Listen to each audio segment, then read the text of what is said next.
तवा कलेजी तो हम सबके ही बहुत फेवरेट है और अगर आप इस तरीके से बनाएं तो यकीन माने कि हर कोई आपके जायके का फैन हो जाएगा, दीवाना हो जाएगा, क्योंकि ये आपको देखने में जितनी यम्मी लग रही है ना, ये खाने में इससे कहीं ज़्यादा सॉफ्ट और टेस्टी होती है।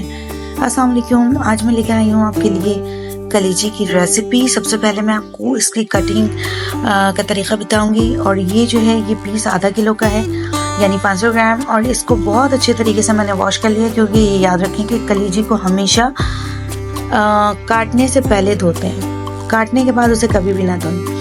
अच्छा, उसकी सफाई बहुत ज़रूरी है। ये देखें, ये जो आपको एक ऊपर से ये लेयर नज़र आ रही है ना, ये वो चीज़ है जो कलेजी को सख्त कर देती है आपकी और इसको गलने भी नहीं देती। तो सबसे पहले इसको रिमूव कर लें।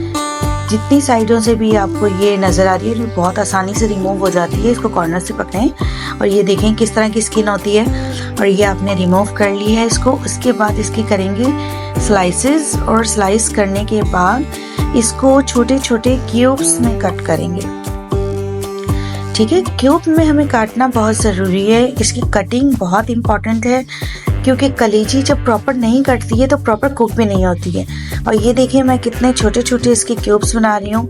इस साइज़ के क्यूब्स इसके होने चाहिए और उसकी वजह ये है कि जब हम कलेजी की स्लाइस इसको बड़े बड़े क्यूब्स बना देते हैं तो वो अंदर से प्रॉपर कुक नहीं होती और वो खाने के बाद एक जो आपको भारीपन महसूस होता है ना कलेजी खाने के बाद, वो इसी वजह से होती है क्योंकि वो कलेजी का पीस बहुत बड़ा होता है। तो कलेजी को जो है ना प्रॉपर बहुत छोटे छोटे पीस में आपको कट कर लेना है। अच्छा, सबसे पहले क्या करना है, ये जो टमाटर है और 2 मीडियम साइज़ के प्याज हैं, इसको मुझे पेस्ट बनाना है। ये पेस्ट बना के मैं कलेजी के साथ ऐड करूँगी, तो इसका मैं पहले पेस्ट बना लेती हूँ। अच्छा जनाब, अब है कलेजी में मसाला मिलाने की बारी। तो सबसे पहले मैं प्याले के अंदर डाल दूंगी कलेजी और आप कलेजी को देखिए कितनी साफ़ सुथरी है और इसको मैंने जाली में भी रख दिया था ताकि इसका एक्स्ट्रा पानी और ब्लड निकल जाए। और अब आप देख लें कि इसमें बिल्कुल भी ब्लड कहीं से भी नज़र नहीं आ रहा। ठीक है, अब इसके अंदर मैं सबसे पहले डालूँगी अदरक लहसुन का पेस्ट 2 चम्मच भर के ले लीजिए आप और ये डाल दें इसके अंदर। उसके बाद कुछ ड्राई मसाले हैं जो आपको नज़र आ रहे हैं। इसके अंदर मैंने क्या क्या लिया है ये मैं बताती हूँ आपको। इसके अंदर मैंने लिया है सबसे पहले, इसमें यहाँ पे है ये नमक और नमक के बाद है ये पिसा हुआ धनिया और उसके बराबर में है कुटा हुआ धनिया। पिसा हुआ आप 1.5 चम्मच, कुटा हुआ आधा चम्मच ले लें। 2 चम्मच इसी तरह गरम मसाला, 2 चम्मच ज़ीरा काली मिर्च, पिसी मिर्च और इसके साथ कुटी मिर्च और हल्दी। ये तमाम मसाले आप इसके अंदर तकरीबन 1.5 और 2 चम्मच के हिसाब से अपने जायके के मुताबिक आप इसमें ले लीजिए, आपके घर में जितना खाया जाता है। अच्छा, उसके बाद ये वाला पेस्ट जो हमने प्याज और टमाटर का बना के रखा है ये भी इसमें डाल दीजिए और डालने के बाद को अच्छे से मिक्स कर दें। देखिए तमाम मसाले बहुत अच्छे तरीके से इसमें मिक्स हो गए। अब मैं इसमें शामिल करूँगी इसके अंदर 2 चम्मच कुकिंग ऑयल, ये डाल दिया मैंने।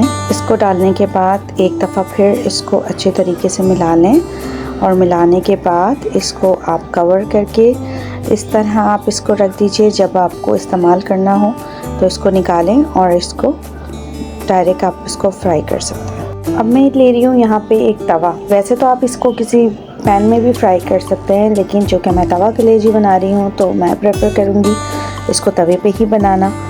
तो ये देखें कितने अच्छे से इसकी मैरिनेशन हुई हुई है और ये देखें मैंने तवे के ऊपर कोई भी ऑयल या कुछ भी नहीं डाला है। जिस तवे को गरम करें और ये कलेजी सारी उसके ऊपर ये मैंने डाल दी। अभी इसके ऊपर कोई ऑयल या कुछ भी अभी मैंने शामिल नहीं किया, बस ऐसे ही डालना है इसको।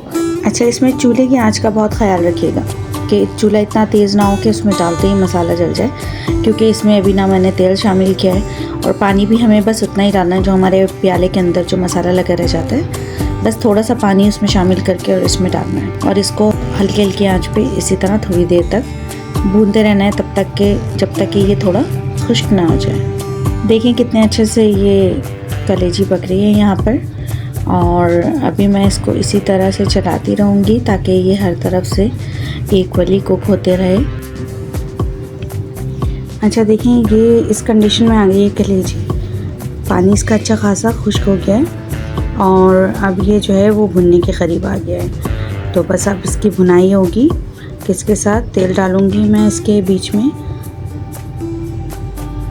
इसको दरमियान से आप इसके लिए जगह बनाइए।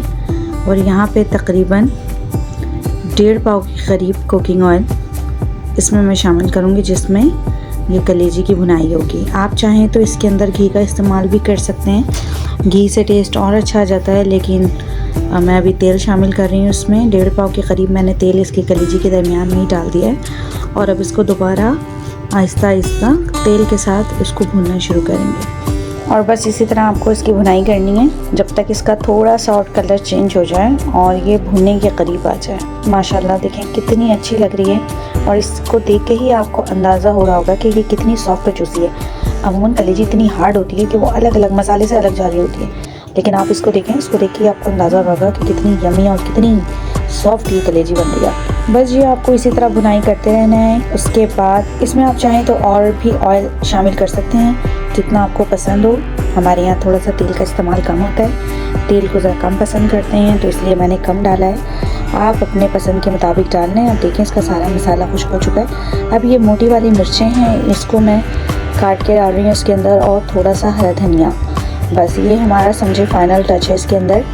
और इसको डालने के बाद बस 2-4 चम्मच चलाना है इसको, और ज़्यादा नहीं भूनना क्योंकि ये पूरा भुन चुका है और अच्छे तरीके से इसमें मिक्स भी हो गया है सारा मसाला, और इसकी भुनाई भी हो रही है। बस थोड़ा सा इसको चलाना है और बस इसको डिश आउट करना है। माशाल्लाह कितनी प्यारी लग रही है शक्ल इसकी, आप देखें, इसको देख के ही खाने का दिल जा रहा है। और इसको कुछ भी नहीं करना है, बहुत ज़्यादा इसको भूनना नहीं है, बस ये तैयार है अब। क्योंकि आप जितना ज़्यादा इसको फ्राई करते रहेंगे, इसके अंदर जो आपने हरी मिर्च डाली है ये सॉफ्ट हो जाएगी। बस इसको प्लेट में निकालती हूँ मैं, और ये देखें इसकी शक्ल, इसकी फ़ाइनल लुक। और ये सादी चपाती के साथ तो इतनी मज़ेदार लगती है कि आपकी सोच है। आप इसको ज़रूर ट्राई कीजिएगा और प्लीज़ अपने कीमती फ़ीडबैक से मुझे ज़रूर आगाह करें।